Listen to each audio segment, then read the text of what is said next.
Assalamu alaikum. I'm sure by the setup you can guess what today's story is going to be about. If you guessed Prophet Nuh, then you're right. Today's story is going to be about Prophet Nuh, and I have my friend Panda, his name is Bamboo, and my pet cat, Raven, to keep me company. So, hundreds of thousands of years ago, there were men and women who had children and made a lot of families. And all those children of Adam alayhi salam began to worship idols. Allah was very displeased with them because no one deserves worship except Allah subhanahu wa ta'ala. And so He sent them Prophet Nuh to correct them and bring them back to the right path. Prophet Nuh would preach to them in public, and he would speak to them in private, and he would try with them, but no one agreed to listen. And so, for 900 long years of hardship and struggle and begging them to seek forgiveness from Allah, only a few poor people listened to him. And of course, back then, people lived much longer than we do now, and so that's why he was able to live for so long. And so each time he would urge them to ask for Allah's forgiveness, they would be so rude. You know what they would do? They would put their fingers in their ear, and they would put their clothes above their heads, and they would just walk away so rudely, and they wouldn't even listen to him. They wouldn't even try to understand what he's trying to tell them.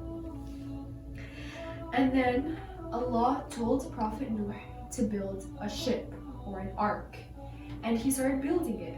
And people would ask him, "What are you doing? We live in dry land. What's this ship for?" And he would tell them, Allah is going to send a flood if you don't correct your ways. And he warned them, he told them multiple times that a flood is going to come.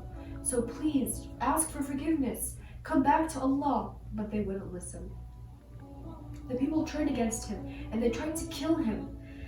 And they would tell him, "Really? So if this punishment is coming, let it come. Where is it? We don't see any punishment." And they wouldn't believe him. We hear that Allah's punishment came closer, the rivers began to overflow. And you know, even Prophet Nuh's wife didn't believe in him, and not even his son, whose name was Yan. And then later, Allah revealed to Prophet Nuh that once your oven in your house overflows, that's when the flood is coming. So Prophet Nuh continued to build in his ship until it was complete. And then Allah sent the water to overflow into his oven, and the terrible flood began. And this flood was so strong that it would destroy everyone except for the believers. Allah commanded Prophet Nuh to gather the animals, 2 of each kind, so that they can repopulate the earth afterwards. And Allah commanded him to gather 2 of each gender, male and female, of every animal, to take with him on this huge, massive ship, along with those people who believed in him.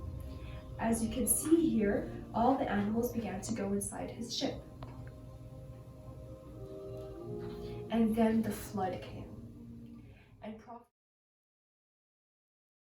And Prophet Nuh called his son and called them and told him, come with me on my ship, be saved from this flood."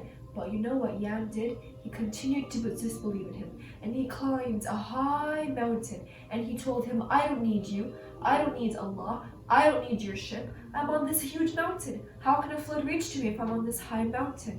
But Allah still punished him, and the flood still reached him and destroyed him and all of the non-believers.